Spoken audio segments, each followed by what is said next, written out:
warahmatullahi wabarakatuh. Waalaikumsalam warahmatullahi wabarakatuh. Nama Angelika Putri, NPM 2301031007. Di sini saya akan menjelaskan tentang observasi Kampung Buyut Udik. Gambaran umum Kampung Buyut Udik. Kampung Buyut Udik merupakan salah satu kampung yang berada di Kecamatan Gunung Sugi, Kabupaten Lampung Tengah, Provinsi Lampung, dengan luas wilayah seluruhnya mencapai 1081.515 km yang terdiri dari 6 dusun serta 20 RT dan jumlah penduduk sebanyak 4.482 jiwa. Kampung Buyut Udik merupakan salah satu kampung dari 11 kampung dan 4 kelurahan yang ada di Kecamatan Gunung Sugi, Kabupaten Lampung Tengah. Selanjutnya, batas wilayah Kampung Buyut Udik adalah sebagai berikut. Sebelah utara berbatasan dengan Kampung Indra Putra Suping, sebelah timur berbatasan dengan Kampung Buyut Ilir, sebelah selatan berbatasan dengan Kampung Astomulyo, dan sebelah barat berbatasan dengan Kampung Banjarsari. Selanjutnya, ruang lingkup keadaan Kampung Buyut Udik. Kampung Buyut Udik terdiri dari beberapa suku, diantaranya suku Lampung, Jawa, dan Sunda. Tingkat kehidupan masyarakat di Kampung Buyut Udik itu pada umumnya di bidang pertanian, sebagai petani, penggarap, buruh kebun, buruh pasir, dan sebagainya. Selanjutnya, penerapan Pancasila di lingkungan hidup. Sila pertama, ketuhanan Yang Maha Esa, yaitu yang pertama, masyarakat Kampung Buyut Udik sering melaksanakan pengajian rutin setiap minggu. Yang kedua, merayakan hari-hari besar Islam. Yang ketiga, melaksanakan buka bersama anak yatim dan kaum duafa. Yang keempat, menghargai dan menghormati agama dan kepercayaan orang lain.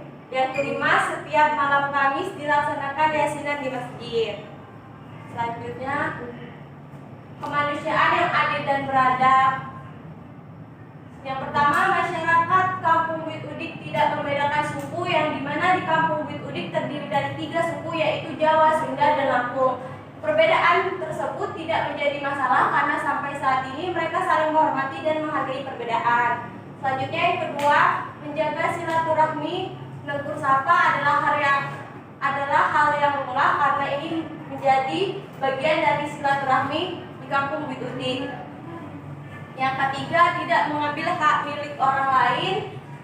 Contohnya, bantuan yang diberikan tepat pada orang yang membutuhkan. Yang keempat, perbedaan konflik sering terjadi di kampung, khususnya di daerah Buyut Udik. Tetapi kepala kampung bersikap adil, contohnya perebutan hak tanah yang kurang jelas. Persatuan Indonesia, yang pertama, sering melakukan kerja bakti. Contohnya di Kampung Buyut Udik setiap tahunnya mengadakan lomba 17-an dan pastinya setiap dusun membantu kelancaran acara yang akan dilaksanakan. Yang kedua, di daerah Buyut karena mayoritas suku Lampung yang memiliki gelar sultan, yaitu gelar yang tinggi. Di bawah sultan ada gelar pemiran, tetapi perbedaan gelar tersebut tidak mengubah cara pandang, tetapi selalu saling berkesinambung ketika membahas adab. Selanjutnya, yang ketiga, gotong royong di kampung juga hal yang lumrah. Contohnya kerja bakti membangun jembatan yang rusak. Selanjutnya, 4. Kerakyatan yang dipimpin oleh hikmat dan kebijaksanaan dalam pemusyawaratan perwakilan. Yang pertama, kegiatan muda-mudi di Kampung Buyut Udik, yaitu pemilihan Karang Taruna, yang dimana sebelum pemilihan dilaksanakan musyawarah. Yang kedua, kepala Kampung Buyut Udik memberikan kepercayaan kepada ketua Risma ketika akan diadakan acara Maulid Nabi. Yang ketiga, menghormati pihak pejabat atau kepemimpinan seorang. Yang keempat, mendukung demokrasi dalam kampung, contohnya pemilihan ketua Karang Taruna. Yang kelima, keadilan sosial bagi seluruh rakyat Indonesia. Yang pertama, bantuan dari pemerintah untuk warga yang kurang mampu sering diberikan, contohnya sembako. Yang kedua, Lurah Kampung Buyut Udik selalu tegas memberi sanksi pada setiap orang yang melanggar aturan, tidak memandang derajat atau tingginya jabatan orang tersebut. Selanjutnya, deskripsikan penyimpangan nilai-nilai Pancasila di lingkungan masyarakat. Penyimpangan sila pertama, masyarakat Buyut Udik sering terganggu dengan suara sholawat dari anak-anak di masjid. Yang kedua, masyarakat Kampung Bukit Udik masih sering melakukan judi. Yang ketiga, sering terjadi penggerbekan bandar sabu. Sampai saat ini hal ini sudah menjadi kebiasaan karena sering sekali terjadi. Penyimpangan sila kedua, tidak tepat atau meratanya bantuan dari pemerintah untuk masyarakat yang kurang mampu.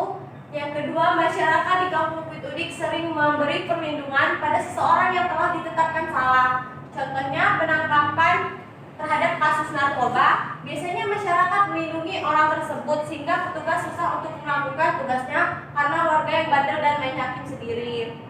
Selanjutnya, bertingkah sewenang-wenang. Biasanya jika terjadi keributan, mereka sering memukul dan main hakim sendiri. Selanjutnya, penyimpangan sila ketiga, membeda-bedakan suku, Lampung, dan Jawa, mementingkan kepentingan pribadi. Sila keempat, mengambil keputusan secara sepihak. Biasanya jika terjadi keributan, warga tidak melihat siapa yang salah dan yang benar, langsung menghakimi. Selanjutnya, mengabaikan pendapat dari orang lain dalam bermusyawarah, hanya mendengar dan menerima pendapat dari seseorang yang memiliki jabatan tinggi. Penyimpangan sila kelima, menyalahgunakan jabatan. Orang yang memiliki jabatan tinggi biasanya sering melakukan apa saja yang dianggap benar tanpa melihat masyarakat yang lain.